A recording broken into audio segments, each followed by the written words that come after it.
Hello everyone, my name is Asmaul Rahman Sheikh और आप देख रहे हैं मेरे यूट्यूब चैनल यूनिक क्राइम। और आज यानी टुडे जिस क्राइम के बारे में बताने जा रहा हूँ इस यूनिक क्राइम चैनल पे, इसे सुनने के बाद ये जो घटनाएं घट रही है समाज में, तो खास करके उन पतियों को एहसास होगा जो पति चाहता है मजबूरी के तहत हो, ज़्यादातर मजबूरी के तहत ही जाते हैं, जो अपने पत्नियों को छोड़कर दूसरे शहर चले जाते हैं। मेरा कहने का मतलब मकसद ये नहीं जो अपने पत्नी को साथ में लेके जाए या जहाँ पे भी जाए, या फिर पत्नी को छोड़ के ना जाए, उसी गांव में रह जाए या जहाँ वो रहा करते अपने पत्नी के साथ। मेरा कहने का मतलब बिल्कुल ऐसा नहीं, क्योंकि ज़्यादातर देखा गया है कि जो पत्नी का जो अवैध संबंध बनती है, क्योंकि आज की जो कहानी, आज की जो घटना है, ये भी एक अवैध संबंध से जुड़ी हुई है और इस अवैध संबंध को लेकर एक की मौत हो जाती है,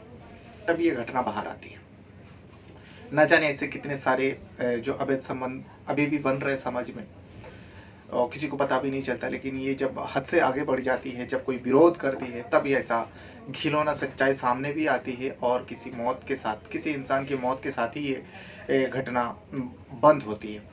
तो दरअसल आज का जो कहानी है, आज की कहानी में ऐसा ही होता है। एक पति शादी जो पति है अपनी पत्नी को गांव में छोड़कर वो दूसरी शहर जाता है। अब दूसरे शहर जाने के बाद कुछ समय रहता है, कुछ समय रहने के बाद पता चलता है, खास करके गांव वाला और जो उनका घर वाले होते हैं उसे बार बार बुलाते हैं, जो तुम आ जाओ, तुम शादीशुदा हो। लेकिन बहुत सारे पतियों को देखा गया, बहुत सारे ऐसे इंसान भी होते हैं जो दूसरे शहर जाने के बाद काफ़ी समय हो जाता है लेकिन वो घर वापस नहीं आता, जिसके चलते पत्नी को, खास करके पत्नी को बहुत ज़्यादा तकलीफ होती है।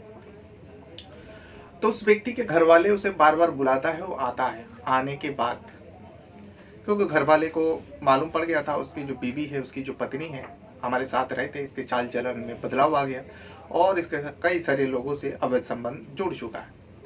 इसी को लेकर अब पति को बुला लेता है। लेकिन पति जब गांव आता है, गांव आने के बाद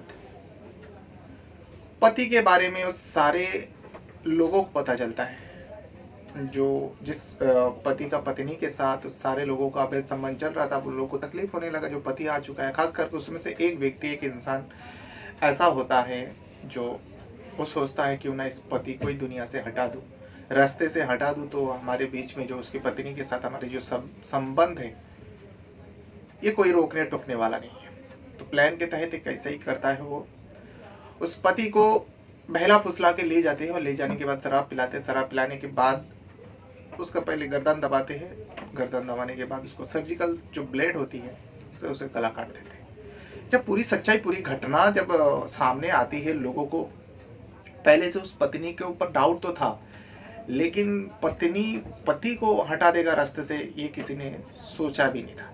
तो फिर आज इसी केस के बारे में बताऊंगा, इसी घटना के बारे में बताऊंगा, आपको ये भी बताऊंगा ये मामला कब और कहां से आ रही है। तो फिर चलिए जानते हैं पूरा घटना आखिर कहां का है और कब का है।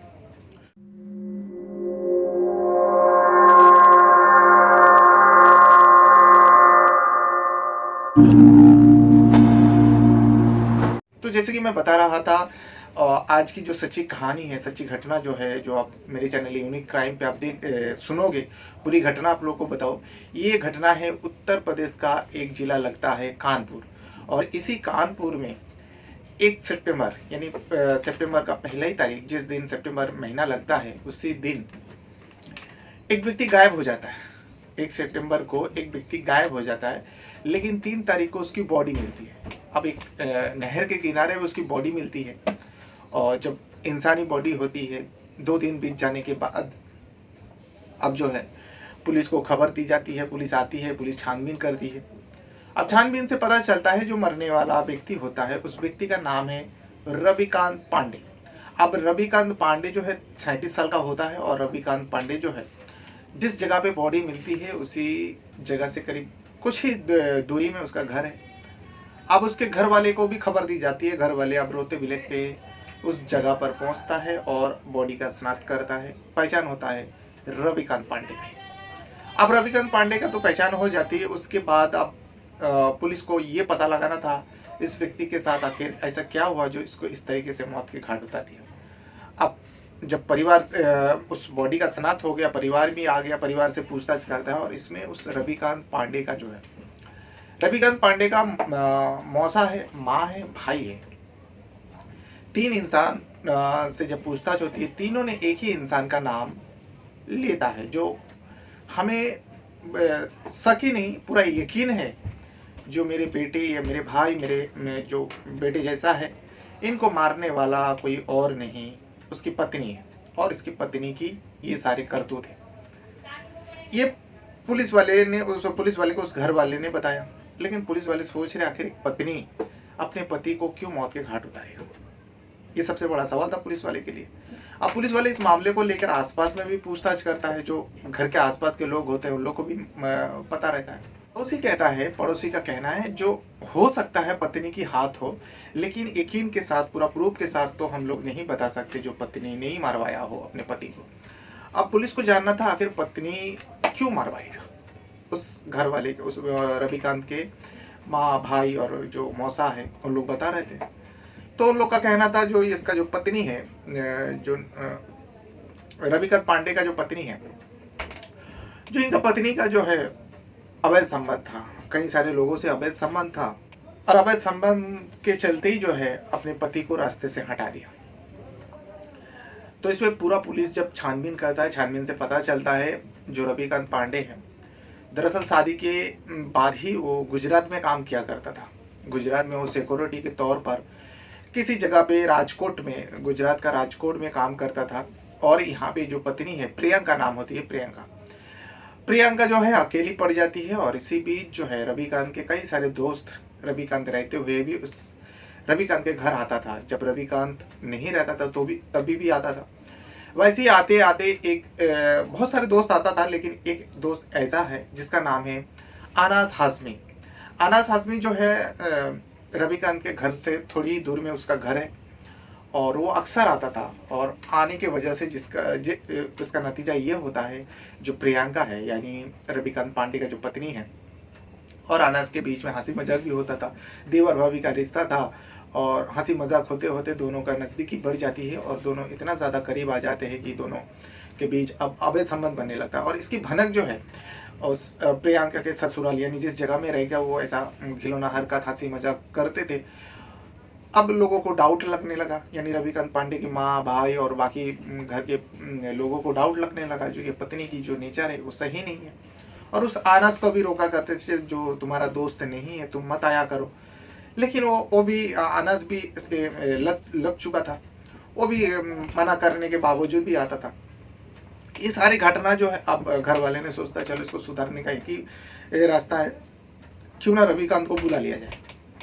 और भाई रविकांत को बुलाता है तो रविकांत काम के चक्कर में आ नहीं पाता है। दिन ब दिन गुजरता है और यहाँ ये दोनों का प्यार जो है, अवैध संबंध जो है परपन चढ़ रहा था। इसी को देखते हुए प्रियंका जो है अब सोचता है क्यों ना अलग घर में रहा जाए, इन लोग से थोड़ा दूर में एक अलग घर लेके रहा जाए। क्योंकि प्रियंका अपना जो पति को जो है अनाप शनाप इन लोग के बारे में बोलती थी, जो तुम जाने के बाद हमारे ऊपर ऐसा ऐसा बोलते हैं, ऐसा ऐसा करते हैं, तुम तो जानते ही हो। जो पत्नी अपने पति को सफाई देती है, जिसके चलते जो रविकांत होता है वो भी पत्नी की बात सुनने के बाद वो कहते हैं चलो ठीक है, अगर तुम्हें हमारे घर वाले से दिक्कत है, तकलीफ है तो तुम्हें घर ले लो और वहीं रहा करो।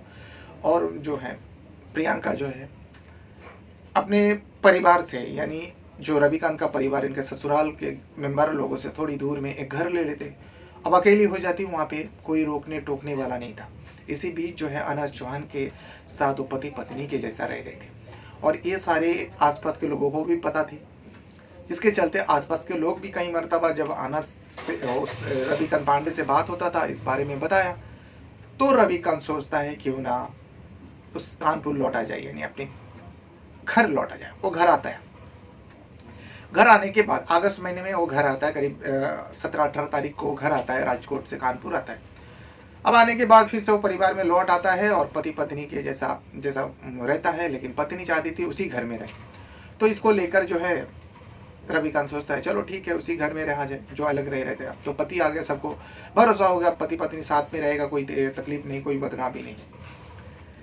लेकिन जब पति आने के बाद जो है, जो प्रियंका होती है, अब उसको भी तकलीफ होने लगी। और यहाँ जो अनस हाशमी है उसको भी तकलीफ होने लगा, दोनों मिल नहीं पा रहे थे। इसीलिए दोनों एक दिन प्लान करते हैं, जो पति के रहते, क्योंकि इस आने के बाद प्रियंका का ये मामला सारे और भी सारे लोग बताया, और जो अनस भी आता था, अनस को भी रोक दिया, अनस को भी रविकांत घर आने से रोक दिया, जो तुम मत आया करो, ऐसे ऐसे लोगों से सुनने मिलते हैं, ये गलत बात है, खराब बात है, तुम मत आया करो। ये सारी बात जो है उस रविकांत ने अनस को समझाया, दोस्त होने के नाते समझा दिया। अब अनस करे तो क्या करे, आदत से मजबूर हो चुका था। अब वो अनस भी तड़प रहा था और यहाँ प्रियंका भी तड़प रही थी अनस के लिए। फिर दोनों ने फैसला करते क्यों ना रविकांत को ही रास्ते से हटा दिया जाए। यहाँ पे एक पत्नी और एक दोस्त अवैध संबंध को लेकर, जो अवैध संबंध के बीच में आ रहा था, पति उसको हटाने का सोचता है, और प्लान के तहत अब अनस तो आना बंद कर दिया था। अनस काफी दिन हो चुका था, 10-12 दिन हो चुका था, आता नहीं था। तो एक सितंबर को अनस अचानक उस घर में आता है रविकांत के पास और कहता है एक पार्टी है, चलो आज क्यों ना पार्टी मनाया जाए। और इसमें जो है रविकांत भी राजी हो जाते, उसमें सारा बर्फ पीने की बात करता है। तो रविकांत भी उस अनस के साथ चले जाते हैं। लेकिन उससे पहले प्लान हो चुका था प्रियंका और अनस के बीच में, जो आज इसका काम तमाम कर देंगे। प्लान के तहत एक नहर के पास जाते हैं, और नहर के पास जाने के बाद जो है शराब पीता है। अब शराब पीने के बहाने से, क्योंकि उसको मौत के घाट उतारना था रविकांत को, अनस सबसे ज्यादा शराब जो है रविकांत को ही पिलाते हैं। और पिलाने के बाद जब वो लड़खड़ाने लगता है, तब अनस कहता है चल मैं झाड़ियों में जरा जाता हूँ और बाथरूम करके आता हूँ। और जब झाड़ी में जाती है, यानी उस रविकांत से थोड़ा दूर जाता है, जाने के बाद रविकांत वहीं बैठा रहता है और पीछे से आता है। आने के बाद कोई नहीं रहता, सुनसान इलाका है, क्योंकि नहर के किनारे पे है। अनस जो है पीछे से उस रविकांत का गला दबा देते हैं। अब गला दबाने के बाद, क्योंकि वो नशे में था, उसकी सारी ताकत खत्म हो चुका था, सबसे ज्यादा नशा शराब उसी को पिलाया गया था प्लान के तहत। ये शाम के वक्त हो रहा था, सब कुछ अंधेरा भी हो गया था, और इसी बीच उसका ताकत शराब पीने की वजह से ताकत कम हो जाने की वजह से अनस से जीत नहीं पा रहा था। और इसी बीच अचानक हमला हो रहा था, पीछे से वार हो रहा था, और गला दबाकर उसको मौत के घाट उतार देते हैं। अब उसको कंफर्म करने के लिए अनस एक सर्जिकल ब्लेड लेके गया था, उस ब्लेड से उस रविकांत पांडे का गला काट देते। अब गला काटने के बाद उस बॉडी को छुपा देते, उसी नहर के पास झाड़ियों में फेंक देते हैं। फेंकने के बाद छुपा देते या फेंक देते, जो भी करता है। उसी अवस्था में, क्योंकि रविकांत और रविकांत की जो पत्नी है प्रियंका सिंगल घर में रहते थे, उस घर में कोई आना जाना नहीं रहता। अब जब वो ब्लेड से काटा तो ताज़ा मौत हुई थी, इसीलिए खून का संतुलन जो है चालू थे। गला काटा तो उस अनस के हाथ में भी खून वगैरह सब कुछ लग गया, कपड़े पे लग गया। अनस सीधा वहां से प्रियंका को इस खुशखबरी को देने के लिए आता है, जो रविकांत पांडे का काम तमाम हो चुका है। उस घर में आता है, कुछ देर दोनों साथ में बैठ के बातें करते हैं। बातें करने के बाद करीब रात को 10 बजते हैं, तब प्रियंका कहती है तुम अभी जाओ यहाँ से, अब जो काम है प्रियंका को करना थे। उसके बाद प्रियंका सीधा उस घर में जाता है, रविकांत के घर में, मतलब यानी उसके ससुराल वाले के घर में जाते हैं, और सारे लोगों को, परिवार लोगों को बताते हैं। जो काफ़ी समय हो गया, दोपहर को निकला था, उसके बाद उनका कुछ पता नहीं, रविकांत के बारे में बताया जाता है। ये सारी चीज़ बताता है तो सब लोग मिलकर ढूंढने लगते हैं, लेकिन डाउट कहीं ना कहीं उस प्रियंका के ऊपर परिवार के थे। उसके बाद सब लोग ढूंढते हैं, 2 दिन बीत जाता है। जब 2 दिन बीत जाता है, क्योंकि दूसरा तारीख को पुलिस में भी कंप्लेन कर दी है, मिसिंग का कंप्लेन दर्ज होती है, लेकिन पुलिस भी इधर उधर छानबीन कर रहा था। लेकिन 3 तारीख आते आते उस रविकांत पांडे के बारे में पता चल जाता है, जो उसकी मौत हो गया और उसको गला काट कर मार दिया गया। और पोस्टमार्टम से भी वो पता चला, पहले गला दबाया फिर उसका गला काटा। ये सारी घटना जो है पुलिस को पता चल गया था, क्योंकि पुलिस जब डाउट के ऊपर घर वाले ने जब बताया था, क्योंकि इस मामले में मैं अभी तक आपको बताया नहीं, जो ये पूरी घटना मैं आपको बता दिया। ये घटना जो है अनस ने पूरा पुलिस को बताया। पुलिस जो होती है वहाँ का डीसीपी जो है अंकिता शर्मा को जब घर वाले से पूछताछ कर रहा था, बार बार घर वाला पत्नी के ऊपर डाउट कर रहा था, और पत्नी का मोबाइल का CDR निकालता है, यानी कॉल डिटेल और लोकेशन वगैरह चेक करता है, तो पता चलता है बाकी उस बहुत सारे लड़का लोगों से दोस्ती, और ख़ास करके वारदात के टाइम यानी मिसिंग दिन से सबसे ज़्यादा बात जो है अनस हाशमी के साथ होता था। इसीलिए हाशमी का जो है, हाशमी को हिरासत में लेते हैं और इसके बारे में प्रियंका को नहीं बताती और हाशमी को पूछताछ करती है। शक्ति से जब पूछताछ करते हैं, पूरा घटना जो अनस हाशमी है वो बता देते हैं पुलिस वाले को। अंकिता शर्मा जो डीसीपी इस केस का जांच कर रहे थे, तो उसके बाद ही प्रियंका को भी धर लेते। धरने के बाद दोनों को जेल हो जाती। बाकी इस कहानी ने, इस घटना ने फिर से उन लोगों के लिए एक सवाल खड़ी कर दिया जो अपने पत्नियों को गांव में छोड़कर अलग अलग शहर में चले जाते और काम काज के, भले ही मजबूरी के तहत। ऐसा नहीं कहता मैं जो सारी पत्नियां बेवफा होती है, सारी पत्नियां का अवैध संबंध रहते हैं। कुछ पत्नियां, कुछ महिला ऐसा भी होते हैं जो कैरेक्टर लेस होती है, जैसे इस मामले में प्रियंका के बारे में देखा गया।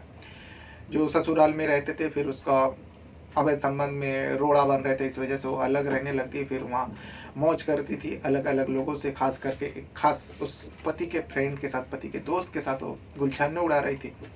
अब जब पति आने के बाद इसका विरोध किया, इसको रोकना चाहा, तो पति को ही रास्ते से हटा दिया। वाकई ये घटना शर्मसार करने वाली, समाज को शर्मसार करने वाली ऐसे ऐसे घटना सामने आ जाती है, इसको यकीन करना मुश्किल होता है जो कोई पत्नी अपने पति को रास्ते से हटा भी सकती है। बहरहाल ये था वो कहानी जो उत्तर प्रदेश का कानपुर से आया हुआ था।